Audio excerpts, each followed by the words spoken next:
This is the Chaotic Dreams podcast. This is the Chaotic Dreams podcast. It was all a dream. It's the Brooklyn way. No man in the sky intervened. You can't handle the truth. Fist and abomination. You either die a hero or you live long enough to see yourself become the villain. Where did that bring you? Introduce a little anarchy. This is the Chaotic Dreams podcast. Ladies and gentlemen, welcome to the Chaotic Dreams podcast. I'm your host, AJ, and I'm here for another movie review. It's been a long time coming. It's been a long time since I did a movie review. I only really do these reviews when I felt compelled to speak on the topic. And Superman, which is the topic of this movie review, is definitely one of those topics we want to talk about. If anybody's been following the Chaotic Dreams podcast, then you know I've covered a lot of the Snyderverse movies and a lot of MCU, a lot of comic book stuff as far as the movies go. And I was definitely an avid supporter of the Restore the Snyderverse, of Release the Snyder Cut movement. I'm still a diehard fan of that universe and of Henry Cavill as Superman.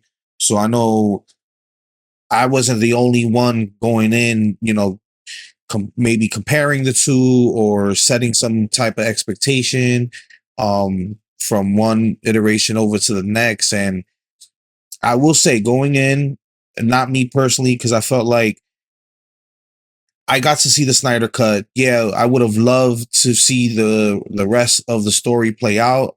I would have loved to see, you know, that universe restored, but we live in a situation where that's not happening.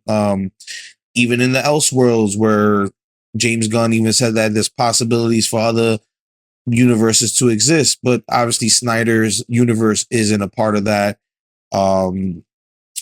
plan. So am I going to sit back and be like the rest of the community of fans that are anti the next movie, anti the next generation, anti-gun, just for the sake of me being a fan of Man of Steel, Batman vs Superman, and Zack Snyder's Justice League? Like, that's completely unfair analysis. At that point, you're a fan of the filmmaker. You're not actually a fan of the source material, because it shouldn't matter which iteration, you know, is coming out. You still should want to consume the content. So, you know, I went in this with open mind, with, you know, a little bit of faith in James Gunn because of his previous work in the MCU, obviously being the director and writer for the Guardians of the Galaxy series. So 3 movies for the MCU, which all were pretty great movies in their own, kind of stand alone on their own as a Guardian story, but also continue to push that universe in MCU. So I had a you know, some type of faith in James Gunn. I just wanted to see what he was gonna do. So obviously, going in on the Twitterverse, I will still always call it Twitter, but X, as you guys may know it, a lot of people complaining, a lot of people still campaigning for Snyderverse, and there's a lot of people that are just dogging the new stuff without even having seen anything beyond the trailers. And I will say, having gone to the Amazon screening last night, the trailers didn't give you anything. That's really the first thing that stood out of my mind watching this movie, was like, literally the trailer, majority of these trailers are within the first 15 minutes of the film. So you don't get spoiled as much. It's not probably going the way you think is going to go as far as your expectations going in. So before I get into the nitty gritty, I will say, spoiler alert. If you continue on this video, you will get some spoilers. I'm not holding back my thoughts. So some plot points might be revealed. This is your chance to go back. Now, if you don't care, continue beyond this point. If not, you've been warned. Yeah. So a lot of people came in with these expectations of what the movie was going to be, damning the suit, damning the CG. And I will say I was one of those that was like, what the fuck is this suit? What is this? I didn't like this design initially. They went back to the trunks. So that was kind of a downer to me.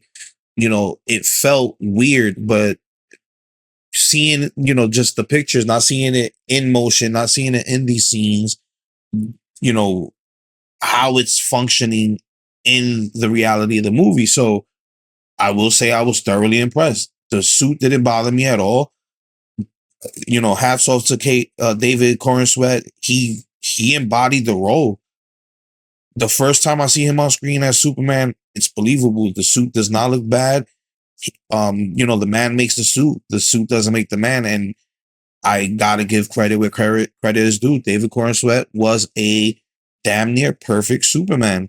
Um, you know, if people want the comparison to Henry Cavill, I think the perfect way to describe it, especially to fans of the Henry Cavill Superman, is Henry Cavill Superman is the Superman that I can go outside right now and feel like that's the Superman in my world.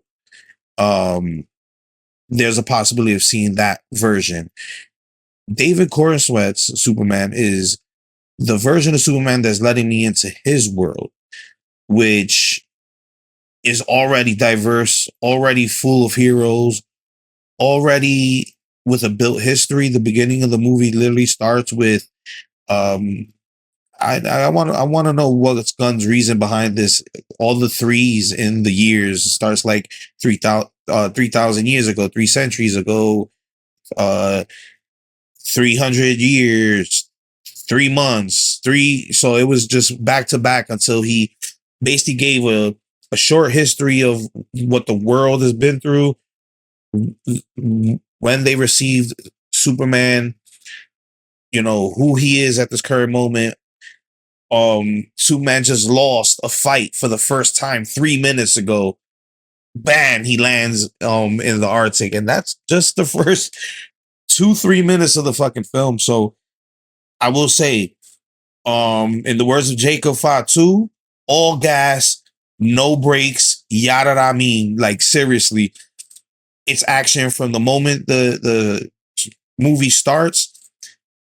And I will say, every single complaint, why is his eyes still red? Stupid shit, that trailer that had him flying, that he looked awkward in the movie. Watching it, it looks great. It looks great. Like, and that's completely unbiased. People could take that how you want. This is the same team that did the CG for The Flash. So I was going in skeptical, like, oh, this is about to be a shit show. As far as the CG goes, it's a little off. I will say the only 2 instances that the CG was probably like could have been touched up better was those 2 moments in the trailer. The flight, but it was well done when you're actually watching it in action. And when he says, "Hey, buddy, look up," or whatever, and he flies up in the movie, that still could have been touched up a little better. But God honest truth, there was no CG that was too jarring. There was no CG that took me out of the moment. There was no CG that hindered the movie for me. It was a complete opposite effect of what the Flash movie was. And you can tell this team, when they have a line vision and they don't have to go back and revise and redo and rewrite, and they can actually just do what they plan to do from the beginning and fully commit to the scenes that they had in place. The CG was great. This visual look that started in the Flash actually, is well done in Superman. So, with that being said, focusing on like David and his performance as Superman, top notch. There's going to be a lot of people that are going to say this is their Superman. If I had to choose, honestly, I'm more of the realistic nitty gritty, and I like a little bit more relatability. So I would probably still favor Henry Cavill in my opinion, but if I want the comic book campy and that's not a bad thing. Let's compound on that. A lot of people are negatively reviewing this even before. I'm pretty sure a lot of them didn't even see it yet, but they're negatively reviewing it as too comic booky. It's a fucking comic book, bro. Superman is a comic book character. So there's no problem with that. You know, everybody has their style, and this one was truly, I feel like, trying to bring everything together. Because I will say there's no action scene that probably compares to the hard hitting of a Henry Cavill. Because I will say, when they did mention the power levels as far as gun Superman, that he wanted him to be a little bit more scaled down in comparison. That's evident here. Not that he's weak at all. He's still carrying buildings and giant objects, and he's still doing all the Superman things, but he's more vulnerable. He's more susceptible to the elements and to obstacles that are put in his path. And this Superman, you know, for all the complaints of the last one that Henry Cavill was a little bit too cold or didn't go out his way to save people, which is not true. That's completely false. It was just shown in a different way. This movie went out their way to show that Superman cares about everyone. Superman cares about the old lady, the old man, the young kid. He cares about the squirrels. There was a literal squirrel saving scene, and that was at the point in the movie I was like, okay, they went over the top on showing how much this Superman goes out his way for not just humanity but life in general. The kaiju that they show in the trailers, his whole concern during that fight was, how can I subdue this monster without killing it? Which was a good play against the Justice Gang in this movie. And the way that they handle things as opposed to the way Superman wants to handle things, it was awesome. And then just the mention of like an interplanetary zoo that he threw out there just made me feel like it was Superman the animated series, and you know, where we actually got to see that interplanetary zoo and the zoo, the multi-dimensional and universal creatures that he kept in the Fortress of Solitude. And speaking of the Fortress of Solitude, solid. This is an area where I feel like maybe Man of Steel lacked, even though I did like the way that they explained his fortress, you know, it being a ship from previous centuries, and it was repurposed when the Jor-El's Matrix was put into it. And basically he took it over and it became his fortress.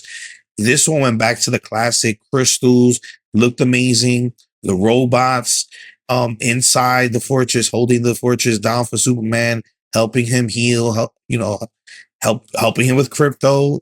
Even though the way they're written, the robots supposedly lack personality, but the lack of personality gives them personality and makes them actually a hilarious addition to the movie. So Superman robots, I'm here for them.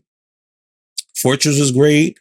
The whole interaction, the way he was with crypto, it looked like any dog owner that's trying to go probably adopted a dog and trying to go through the motions of training him for the first time. Like, it was really, really good. Lex Luthor, I will say he kind of reminded me like amalgamation of all of the Lex Luthors, a little bit of Rosenbaum. I could see the business, schemer of the Gene Hackman version, and even the borderline psychotic of Jesse Eisenberg's Lex Luthor. But I think he made his Lex his own, kind of grabbed from different inspirations. But this one was more like I'm a jealous maniac businessman, and I just want to tear this damn alien down. Like, I'm the greatest thing on this planet, and he's in the way of people seeing that. So I love that. I love that about Lex. You know, funny in a dangerous way, in a villainous way. Um, the perfect foil for Superman. These two embody the characters, and they definitely work well against each other. Lex bringing out the humanity out of Clark by showing how out of Superman by showing how villainous and how evil and how murderous he can even get to make a means to an end and get what he wants. So that was all great. The story itself, like I don't want to get too like I'm obviously speaking on some spoilers, and I warned you guys, but I don't want to get too spoily. I want to allow you guys to be able to go and enjoy it.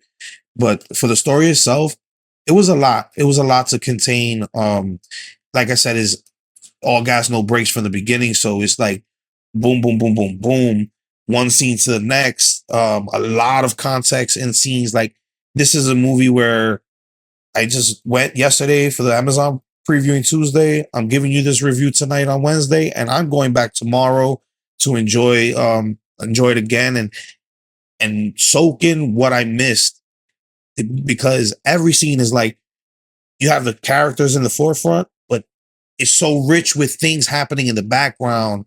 Even a point where there's a whole freaking battle happening in the background, and you're focused on the dialogue between Lois and Clark while the city's under attack. Which was well done explanation why Superman's not joining the fray. Which is another thing they bitched on online.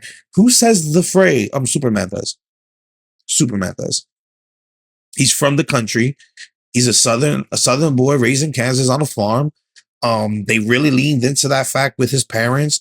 They were the like representation of the Kansas upbringing, and they reminded the viewers that Superman deep down is raised by these values and the Southern Middle America family. So they did a good job on that. I wish they would have probably elaborated a little more. They showed that he was a little bit too busy with his work life and his life as Superman to really keep up with his parents too much. But the story kind of brings that full circle, and he gets a new appreciation for his Earth parents, and through a revelation about his biological parents, which is a plot point that fuels a lot of what Lex manipulations were, and fuels a lot of the heart and the self-reflective nature of Superman's story. That was like the crux of everything. So that was well done. It comes full circle, the family that dynamic and who he is, and two cameos, won't spoil them here. Awesome. Both of them made me laugh. Both of them were unexpected. Well, one of them, a lot of people online kind of were speculating that it would be that person. I won't confirm here, but both cameos, love them. Looking forward to the future of this universe. And honestly, I have no complaints. Like, if I had to give it a rating between a scale of 1 to 10, just not to come off like I'm glazing the fuck out of this movie, I would give it a 9. But there's really not a lot that I feel people can nitpick.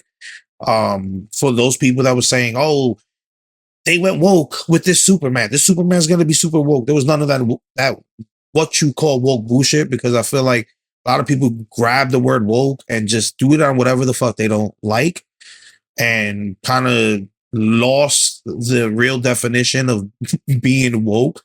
So for those people that are wondering if it's a woke movie, no, they don't focus on that bullshit that you guys like to drool on every freaking day and drone on Twitter and all these social media platforms.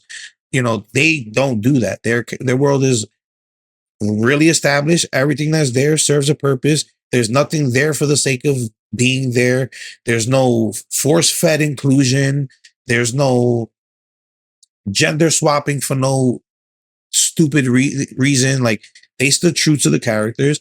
They stood, if anything, they gave me my favorite Jimmy Olsen, which his Gideon, the actor who plays Gideon on Righteous Gemstones, amazing show. Go check that out. So I liked him from there. So seeing his portrayal of Jimmy Olsen and how he fits into the story was pretty fucking hilarious. So they gave me my favorite Jimmy Olsen. Lois, I felt like this Lois was more set in her purpose as far as being a reporter. They got to show a lot of like her moral standing and showed that she's, and I will say this, as much as I liked Amy Adams as Lois in the Snyderverse trilogy, they didn't give her that stand alone. You can feel Lois' motivations is her motivations because this is what she wants to do, not because she's trying to protect Superman or she's just in love with Superman or love blind by Superman's mere existence. This one was actually like, I'm opposing your idea, which was a big part of their relationship growth and characters standing their relationship standing in this universe. That was a big thing, and that came full circle in the movie. Is a good resolution to that. But it was a back and forth. That interview that they show on the trailer, that back and forth was Lois showing where Superman is maybe not going the right direction with certain things. And I'm not saying as far as doing bad, it is as far as maybe you should think about the consequences of the way you save people and the disregard for government and politics, and to reinforce that while you are all powerful, there are still laws and guidelines that normal folk have to adhere, especially when it comes to war and infiltrating other countries. Superman in this movie trying to stop a war between two nations, and what are the consequences of him being able to just fly in, drop into a country, and what is the optics on that from that country? And it looks that this all-powerful alien is coming down and just imposing his will on our political standing and our governments and stuff. So it was great. It was great. It was a lot of things to dive into, a lot of topics that are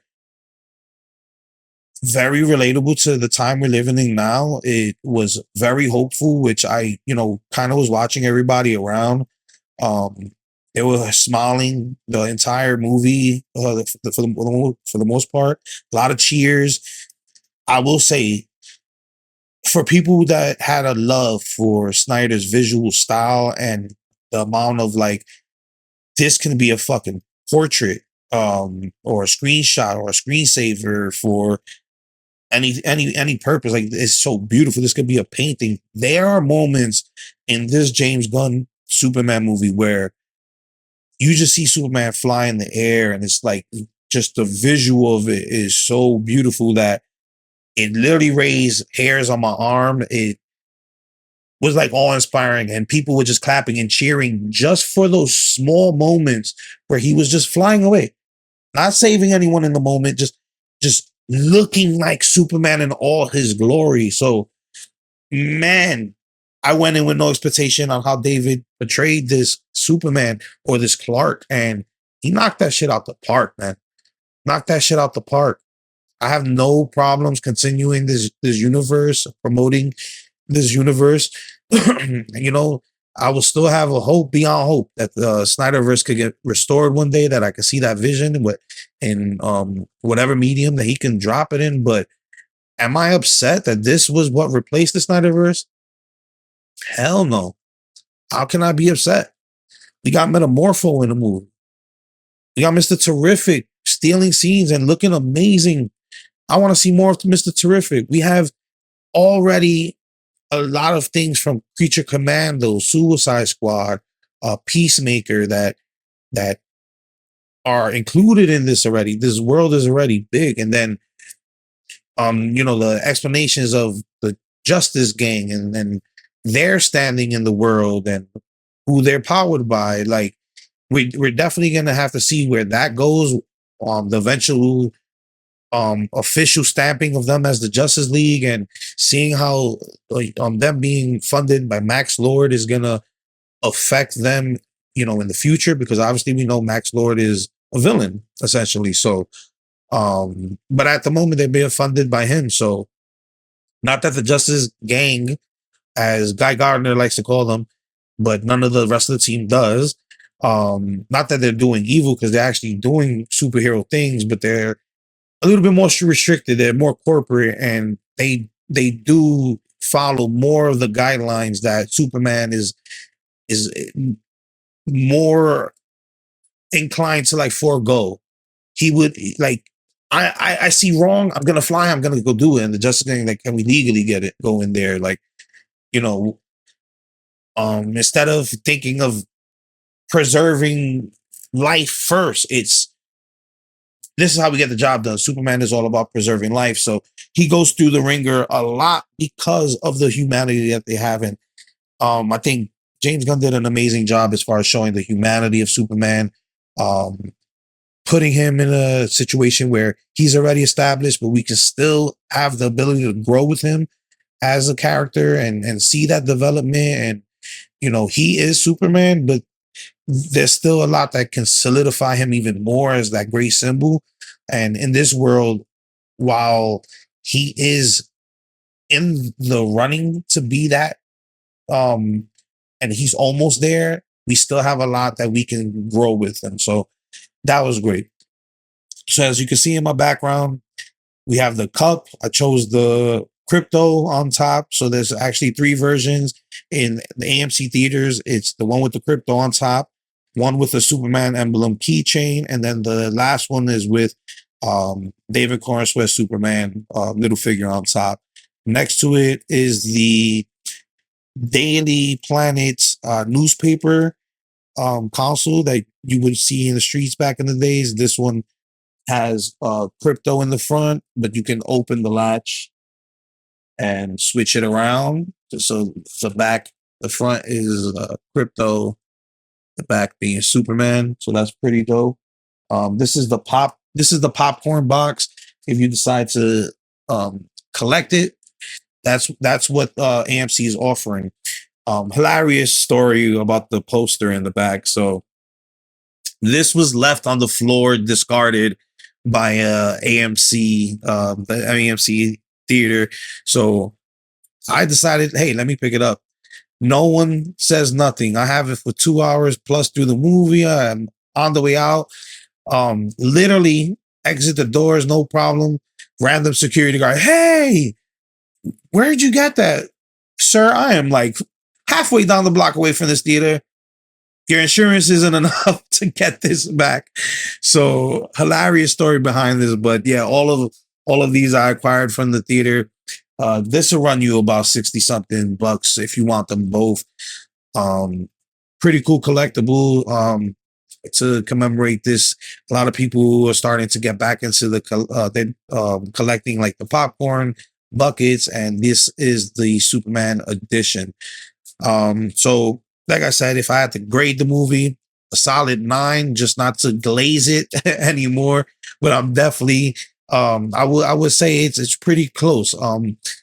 If I have to literally nitpick to not give it perfect, and I those nitpicks I'll leave it to the fact that those 2 scenes probably could have been polished that were in the trailer, but it did not hinder my experience.